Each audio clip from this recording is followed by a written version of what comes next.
Europe is literally burning, and if you don't believe me, here's the weather forecast I made for the UK this week. It is bad, and what's interesting is that it seems really bad on a map, and so you realize that these max temperatures are just in the high 30s or low 40s, something that is very, very low compared to other parts of the hot world. In fact, during the course of this channel, I've lived somewhere that regularly gets hotter, including today apparently, and so why is it that when Europe gets this hot, people die, it is a disaster, the world starts to end, but other parts of the world can do it and it's entirely fine. As someone who's lived in both, let me tell you the biggest difference, because if it's because you can install a freaking air conditioner because, well, you will ruin the facade. It will look ugly. Yeah.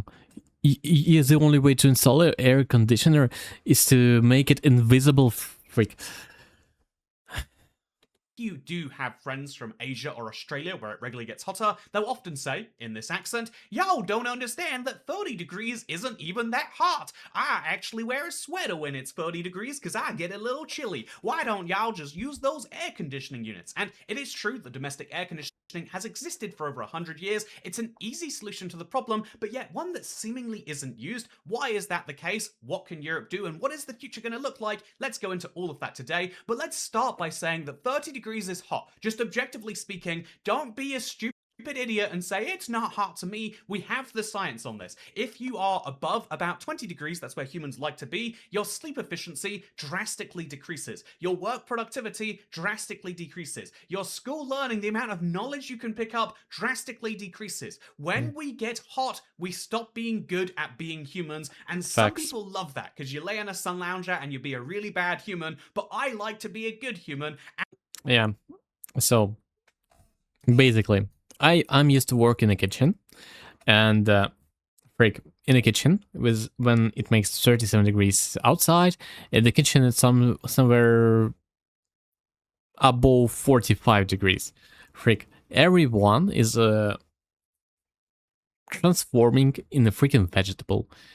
The dialogues, it's the most stupid dialogues you can ever hear in your life. Jeans is a chef? No way. I'm a chef, yeah. Well, I'm not a chef, but no way I will become chef in my life. It's so freaking stressful, to be honest. So yeah. But whenever you talk to people in the kitchen, you're like, can you bring me that burger? 6-7 or something like that. I need a salad. And you go in the fridge, yeah. It's horrible to work in the kitchen in this condition, especially when your freaking air condition isn't working. Outside of the very specific context of relaxing, being over 20 degrees is bad. But then, Toy Cat, I like being in my 40 degrees, except this is the interesting bit. Most people who live in very high temperature areas, I think some parts of India are an exception to this, and obviously like the Sahara Desert, etc. Some places that get very, very hot, very, very regularly, have some way to deal with those temperatures because humans can't be 40 degrees. When humans get to 40 degrees, we die. And so most of what you need to do is avoid that getting to you. Some of this is in the humidity. Low humidity means that you can cool yourself by creating your own humidity. That's what sweat is. And a high humidity means you can't. That's... Yeah, the other day, humidity in Luxembourg was about 60 degrees, by the way. I made a strategic mistake recently. I bought a chair, a gaming chair, made out of fake leather. And it's the worst mistake I've ever done. I will never again buy this type of chair. I'm sweating so much, I never sweated so much in my life. So I will change in the future, for the next year at least, my chair. Fake leather is the worst piece of shit that I ever done in my life. By the way, I have not a chair, but photo. Why do I speak in Russian accent? Photo. Yeah, it's hard to switch in between languages. Photo. I have a photo in my place that is made out of a real leather. It has more years than I do. My grandma who bought it like 40 years ago, I guess. It's still in a good shape, and whenever I sit there, I feel fresh. It's a really incredible thing. The true leather things. Why Las Vegas at 41 feels worse than, I don't know, let's pick a city in Florida. Miami at 28, in my opinion. You can disagree with that. I think Miami at 32 and 68% humidity is going to be infinitely worse, especially if you're in the sun, than Las Vegas at 41. So that's a big part of it. Europe is humid because Europe is surrounded by water. The same reason that our culture is all the way around the world, because we built boats. Now that I think, when I lived in Russia, there wasn't that many air conditioning in my city, and yet nobody died, and I lived in south where it's very freaking hot. People live at 4 a.m. to avoid heat. Yeah, true. The same when I lived in Ukraine. I remember the temperature outside was above 40 degrees in summer, but after I moved to Luxembourg, first few years for me was a freaking nightmare. There was like 20, at the time it wasn't even above 30 degree, it was something 28, 29 peaks in 2015, 16, and it was hot as hell already. Now it was, yesterday it was 38 degrees. It's incredible. And went to steal the gold or whatever, that same reason is the same reason that we're covered in water. I live by the water because you can't not live by the water when you live on an island. But even if you live in the most valleyed parts of Europe, which do exist, you're still not that far from the water. And even though not all of Europe is humid, it is seemingly an above average humidity continent. Boom, answered, except no. Yeah, by the way, mid of Europe, somewhere here, is full of freaking swamps. And beside that, the humidity is very high, it really stinks a lot as well. Freak. I go to my car, I turn on the air conditioning, and the first air that come out from my conditioner is freaking has an odor of freaking canalization. It's incredible. The more interesting question is, Well, Ukraine as well. Well, the region where I lived, at least. It's kind of down to, why is it that if we know these temperature conditions exist, unlike Miami, where they have, and unlike Las Vegas, where they will have had AC, why don't we do that over here? If we know for a fact we have so much science that says humans kind of suck at being humans when they get hot, why don't we fix that? Well, this is the more intriguing answer. So, first of all, humans didn't get disastrously hot in Europe until quite recently. This is not a controversial thing, but the place where this entire video started its research was, I wanted to I wanted to do the exact same thing that the rest of the world loves to do to Europe. I wanted to do it to Ireland, because I've been hearing about people living in Ireland being like, oh, I'm melting, and then you hear the temperatures and you're like, oh yeah, it's 29 degrees, I don't know how I'm going to survive. And it's interesting because it's the same thing, but like to the next level, right? With the temperatures that are shocking in London are, say, 39, and then the temperatures that are shocking in Dublin are, say, 29, right? There's like a degree of difference, and it made me realize, like, okay, I wonder why that's the case. And I looked into the weather records and realized that Northern Ireland's hottest temperature ever, the one that's ever been recorded in that country or place, is 31.3 degrees Celsius, which is very intriguing, 88.3, because again, some number of people out there are going to be like, I'm actually a little cold at 88.3. But what's intriguing is the fact that this is a very recent thing. There was not this sort of temperature on any regularity, and to prove this, let's look at the 10 hottest days in the UK, and you can see there's a very interesting trend here. The hottest day we had, the sixth hottest day, was in 1990, which was the hottest day since 1911. So this was a once in a century heat level event for 36.7 degrees in 1911. We were expecting not to get another one of those for almost 100 years, and we basically didn't. But then, instead of waiting until, the year 2077 to get another 37 degree day, we got a 38 degree day, and then another 38 degree day, and then a 38.7 degree day, and then we got 40.3 degrees. Yeah, I guess this year the climate change is going to be a huge topic to discuss. the 2022 heatwave was bad, and instead of the 2022 heatwave being a once in 100 years or even once in a decade event, we're having another set of heatwaves this year.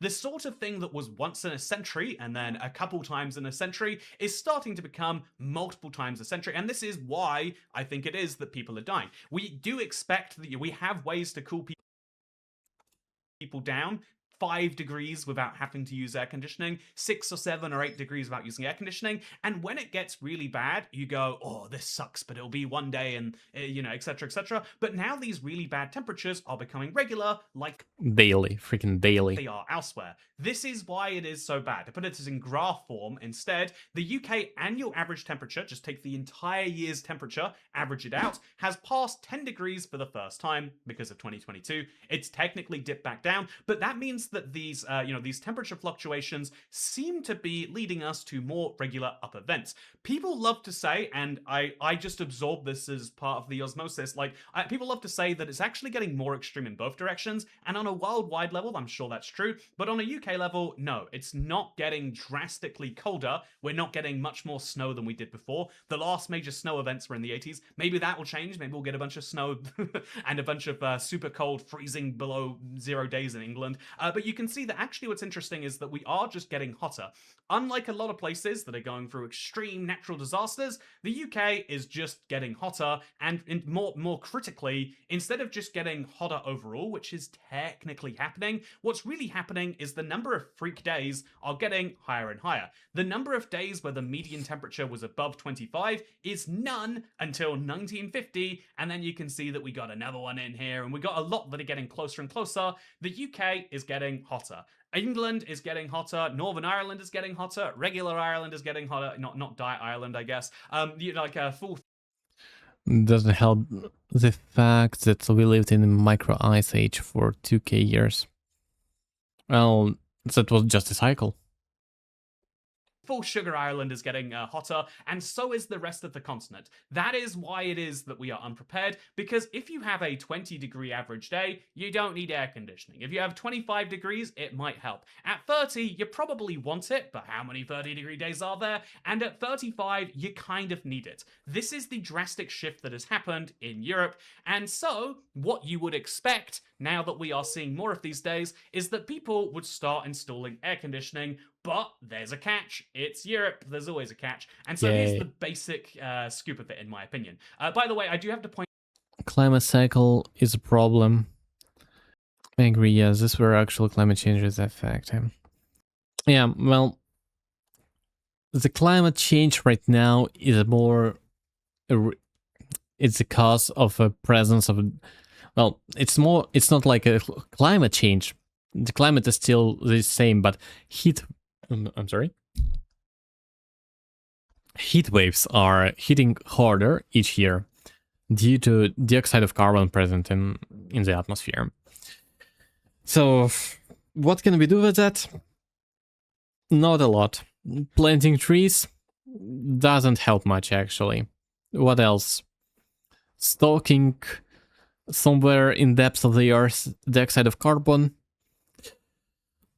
still in development, and need a lot of investment in it. Installing ecosystems and reducing CO2 output, well, it's gonna take a really long time before coming back to the normal amount of CO2 in the atmosphere, even if we stop to use it right now. So yeah, we are kind of cooked on this one. Out just because this is fun and it kept showing up when I was looking for the last 100 years or so. Interestingly, the planet is technically cooling on a 65 million level scale, but humans didn't exist for all of this. So within human history, which is the bit I care about, I'm a human nationalist. If you're not a human, get fucked. You shouldn't be watching this video. Anyway, no with way. that said, humans, number one, best species on the planet. And anyway, the important thing here is I reckon we should be putting our own humans first.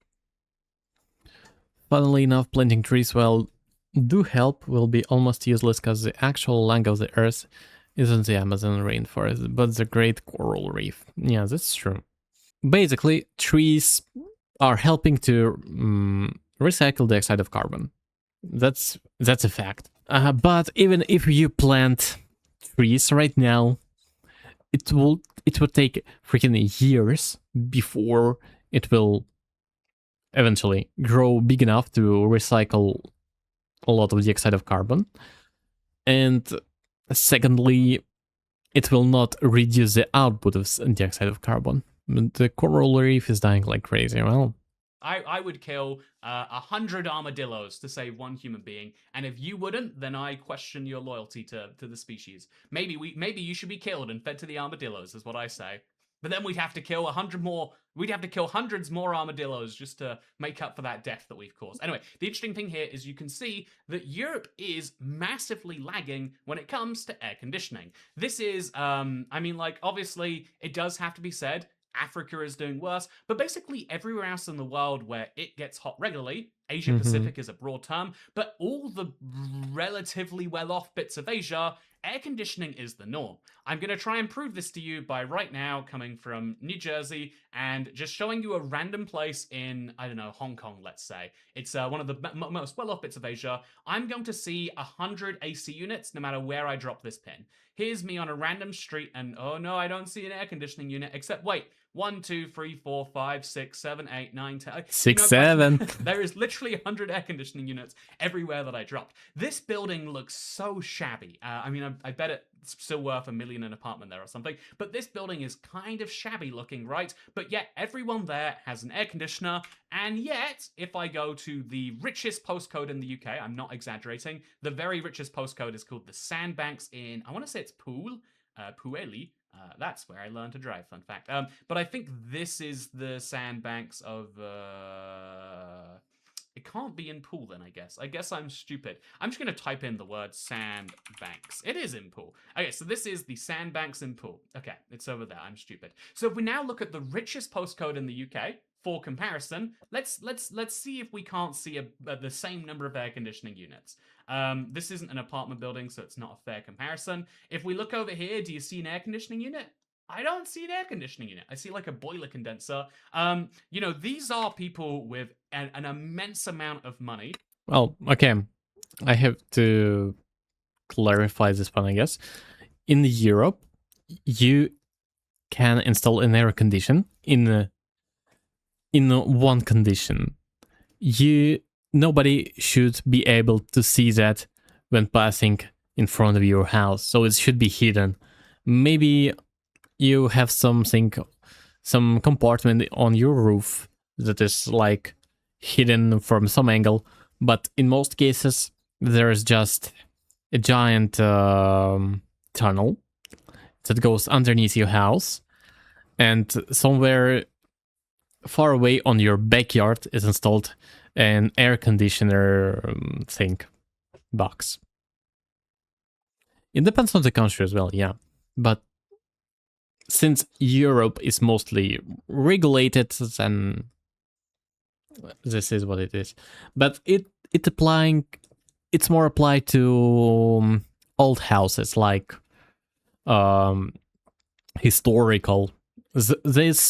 In this type of houses, it's freaking impossible to install something like an air conditioner. Meanwhile, in these private houses, this is kind of possible. A lot of people has maybe not an air conditioner by itself, but they have a interior climate system. And even though it doesn't really cool down your compartment, it reduces the humidity or whatever. Have it all tied up in property, you could argue. Okay, we'll go. There's flats over here. If there's flats, you're going to see so many air conditioning units poking out, right? Except wait, even though these are flats on the richest part of the UK, you can see that there are most expensive by property price. They're kind of fudging the numbers, but it's a place that people like to live. You can't see any air conditioning units anywhere. That's kind of weird, huh? And the answer as to why is because Hong Kong has been hot for hundreds of years, whereas England is only getting so hot that it is becoming unbearable recently. I think that is the simplest explanation. I think that temperature is a huge part of why people choose to live where they do, and like in Portugal and Spain, you have a lot of air conditioning, and you can just have the fans in the ceiling as well. Well, fans in the ceiling is not the same thing at all. Mm, when I was in Spain, well, I'm not sure about Portugal, but in Spain you have a special compartment for your air conditioning unit that is installed outside, but it's either in some kind of box or behind a wall that you can't see without entering into the territory of the household. But most of air conditioning in Europe should be, well, mostly installed on the roof. My biggest point about this would be looking at US states and territories by historical population. I have made this point in a short before, but if you look at, say, let's just pick 1900 as a nice year here. So if we go to, or 1960, let's say. In 1960, New York had the most people living in it. People were starting to grow nice to the idea of living in California because it was warm all round, but people were perfectly willing to accept a bit too hot in the summer and a lot too cold in the winter when we could, heat much more efficiently than we could cool. However, if we go to 2020 and we look at most populous states, California has massively overshot it. Texas is up there. Florida is up there. These states that were tiny in 1960, relatively speaking, Texas and Florida together did not add up to one New York in 1960. Now both of them have a higher population. Oh, you can't see the line there. Okay, let's just imagine I'm talking about 2010. Both of them have a higher... Florida almost has the same population in 2010. Oh, this is a stupid thing. Why can't you see it? Can we not fix that? There we go.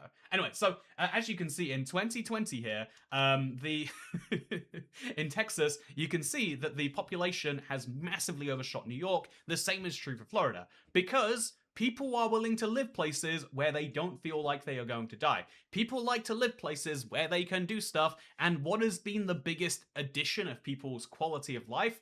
The culturally popular slogan is air conditioning. Air conditioning allows you to pick the temperature, and the better thing is any air conditioning unit that I've seen installed here in the UK, the common type can be used for heat as well. They are wildly efficient at cooling. They are wildly efficient at heating.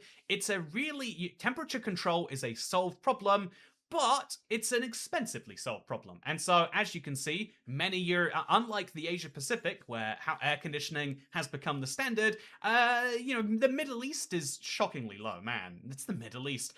Central and South America are picking up a little bit, but Europe's all the way down here at just 19% of households having air conditioning units. And if you think that 19% is evenly distributed, you are wrong. I have never been to anyone else.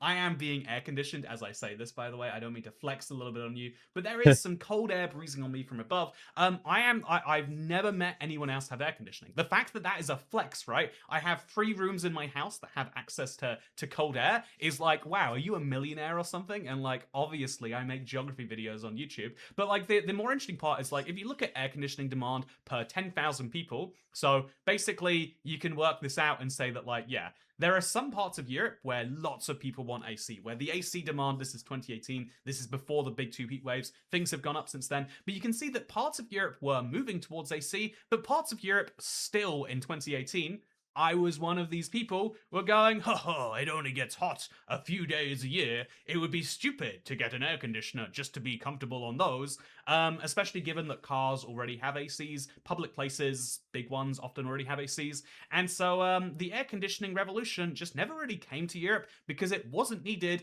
And this is the critical thing. Even though Europe is theoretically going through a positive upswing, even though, again, for the holidaying mind, the sort of person who used to like to go to Spain can now go to Sans. No, I was just about to name a Spanish city. What's a British city that sounds Spanish? Instead of going to Spain, you can go to Plymouth. Instead of going to Portugal, you can go to Southend-on-Sea. This is delightful for the holidaying mind, you might say. But it also means that we've started to cross this threshold where instead of AC becoming a silly investment for a few days a year, I have required, it becomes something that is required for a good chunk of the year, and it's becoming something that is actually becoming the standard. But if it's becoming the standard, why don't you have it? Why is it that I only have it for part of my house? Why is it that people are not installing it en masse? I still don't see, I see every now and then like a AC truck. Let's use my cars I see on the street as my definition here. But like, you don't really, there's not a huge amount of business in doing HVAC or in doing heat pumps or whatever. Why is that the case? And I think that this is where the question gets interesting, in my opinion. We only needed air conditioning recently in Europe, and now we really need it, but we're not building it. We're not installing it. And honestly, my instinct goes a little. My uni had an AC but decided to not activate it once. WW my uni. Well, at least you have it, mine don't. My uni, freak, I remember when I was there for the first year, I entered the auditory. It was mid-October, by the way. It was so freaking hot. It was incredible to feel this temperature mid-October.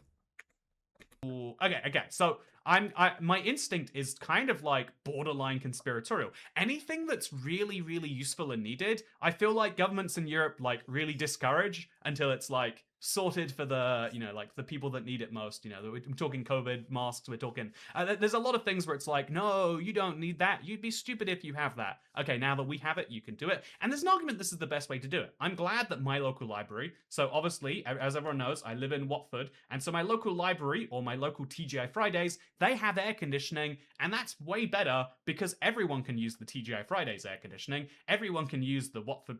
They don't have air conditioning. Everyone can use the Sainsbury's air conditioning, which is therefore a better thing for the net good of the people. That's my kind of instinct. But actually, when you look into it, it's a bit like lazier.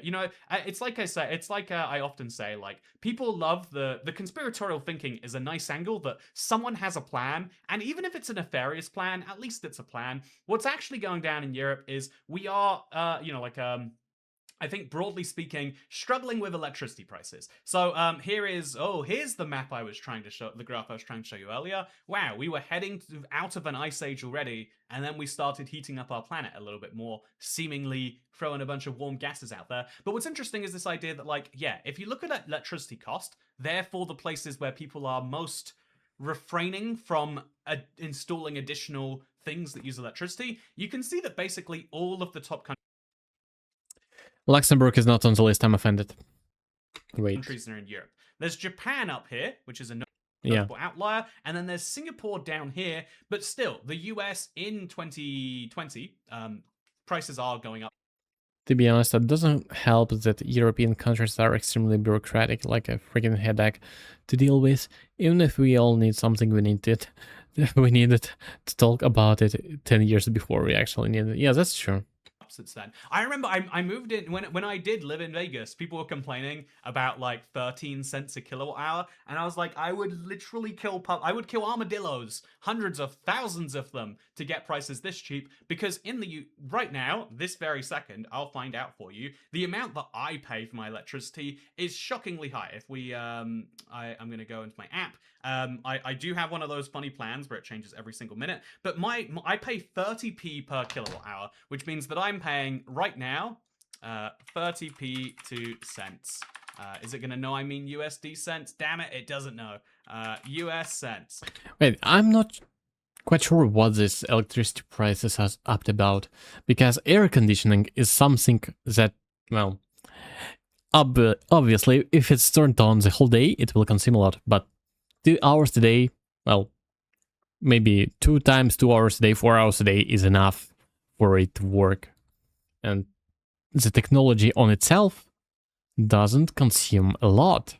It's a freaking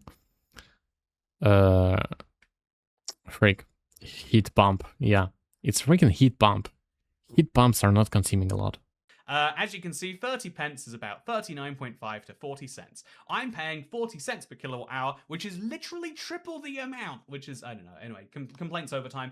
So the interesting thing here is the fact that electricity is shockingly expensive in Europe, and the answer as to why is kind of confusing. The immediate answer, again, people love to point this out because it's just easy and fits your preconceived notion, is we do have a lot of policy costs that are whacked into electricity. We don't do this in the UK, we have a television license, but in other European countries, their national broadcasters are funded by a tax on electricity. Every unit of electricity you pay for in Italy also funds the national broadcasting. I believe that's how it works in Germany too, and Uh,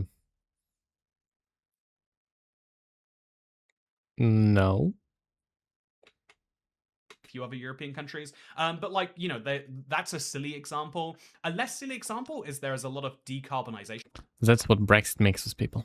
taxes. So some percent of what you pay in your electricity bill funds things like solar farms and, you know, transitioning to green energy. And so that argument is funny because in our attempt to stop global warming, we are making ourselves the worst victim from it, is the instinct as to where that takes you. But actually, it's also, I just realized this is Belguim. That's not how you spell Belgium. Silly host dime. Anyway, the interesting thing here is the Belgium. fact that, like, if you look into this, it's kind of sad because, again, it would be nice if it was just like, oh yeah, we have taxes and that's why electricity is expensive. Actually, it's just a nightmare to do things. Planning permission is the easiest example of something to point to where, like, you want to get something done, it's going to be rough. But so Stellantis in 2024 built a massive amount of solar capacity, which they wanted to connect to the grid so they could give their electricity to the grid. More electricity means cheaper prices, but if they want to connect to the grid, they're probably not going to be connected until 2035. Wow. Which is a funny thing because this is like low carbon energy, right? But if they can't sell the spare electricity without a connection to the grid, and they can't get a connection to the grid because the grid is going through some stuff right now because there's a big grid queue. Why is there a big grid queue? You can go into this endlessly and realize, like, man, this is you it seems like you're doing a really good thing for democracy when you say, oh yeah, anytime we want to add something, we got to make sure that it passes all these checks because checks are important, right? You know, I'm going to be honest, checks are important. Great job, guys. You're doing a wonderful job here in Europe. I'm sorry to see that you're burning right now, but although checks are important, and all these sorts of things are important, I think there is a little bit of an attitude where you could just say, like, look, if we need electricity, because electricity is good, because it allows people to do things, and it allows businesses to do things, and we like when things are done, that's my crazy take, then we should be ideally encouraging it, rather than saying, oh, you want to do that? You know, it's like a Soviet joke, right? Like, oh yeah, if we maybe in 11 years we can come round and we can hook you up. Like, it sounds like a stupid joke. But anyway, electricity is expensive. The reasons why are complicated and wide ranging and honestly kind of stupid. But electricity is expensive, and that is a big reason why many people go, I don't want a big electricity consuming device. If you explain to people that it's more efficient actually and it can do your heating as well, that's a pretty useful thing. But there are all sorts of grants, and this goes beyond the scope of this video, but there are all sorts of grants which only apply if you get a heat pump that can't do air conditioning. So all of the government incentives towards having more efficient heating don't apply if you have more efficient air, because again, we're trying to lower grid demand because I don't even understand at this point. Do you get what I'm saying? So basically, with a simple calculation, so I will talk about Luxembourg exclusive right now. So in Luxembourg, we have a price of where electricity is about 25 cents per kilowatt, 25 cents and 8 millions of euro. Well, anyway,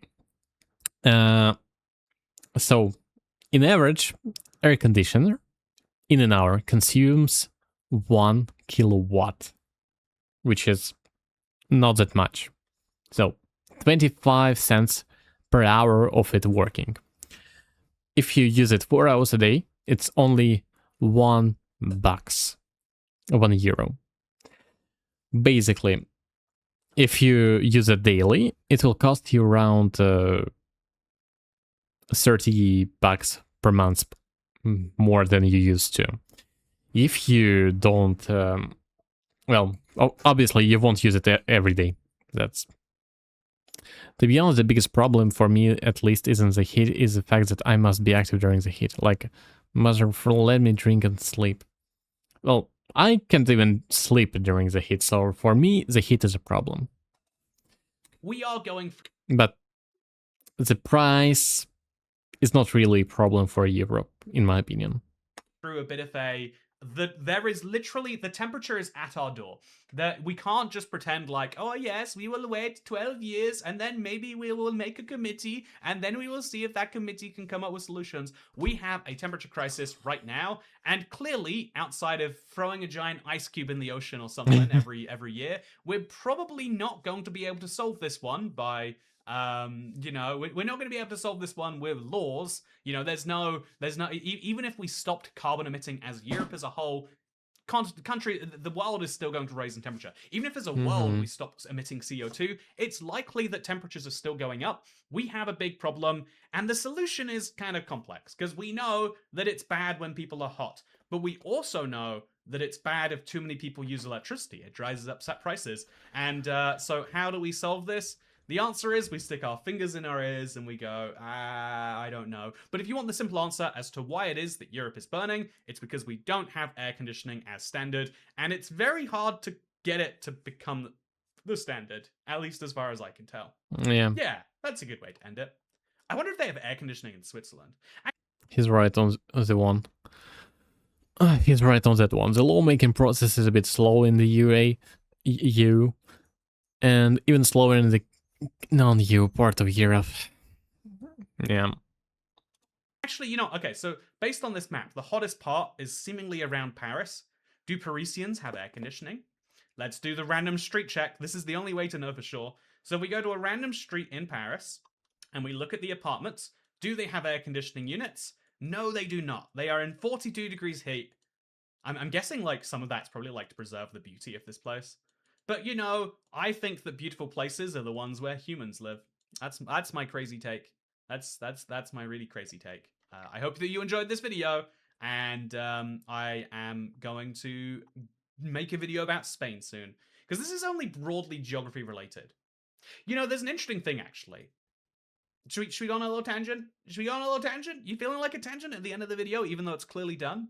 Okay, so I think that solving temperature is like a key requirement if you want people to live somewhere. People like to live places where where the temperature is good, because again, temperature makes us good humans when it's the nice level. And so all sorts of places that get hot in the winter, or like hotter than normal in the winter but hotter in the summer, have been historically unlivable because being in 40 degrees sucks. But air conditioning means that you can live in all of these green states all of a sudden. And so people are moving both from the the light green states, but also and the pink state like territory. But people are moving from the green light green places to the dark green places. But also when people move from abroad, they move into the dark green places too. When you're picking somewhere to live, the temperature being good is important. And so given that Europe is very big on this like immigration push, here's a fun graph I saw while researching this video.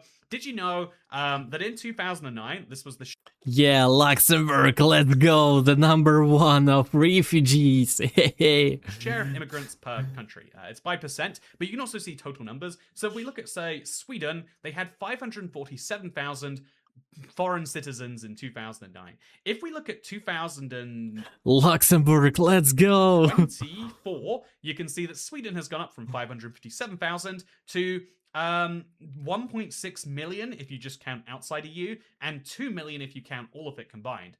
We are massively saying, as a continent, whether intentionally or not, that one of the things Luxembourg that we want mentioned. is people to come move here and do things. Presumably, we want them to do things. I mean, we do offer them all sorts of benefits to not do things too, but that's a separate issue, right? But if we want people to move here and do things, because doing things is good and doing things makes the economy work, and making the economy works is what makes me able to, I don't know, have a pizza place that serves 17 types of pizza. But if we want to have a more advanced and growing economy, which seemingly we do because we're sacrificing a lot to it, one of the key bits is having the temperature be manageable. And since we've lost the battle on the outside temperature, should we win the battle on the inside temperature? Yeah, that's a line to end this one on. Thank you for watching. Hope you all enjoyed, and appreciate all the checks out there. You guys are the reason that everything is doing okay. And I'll see you in the next one. Okay. I'm taking damage like a Minecraft villager.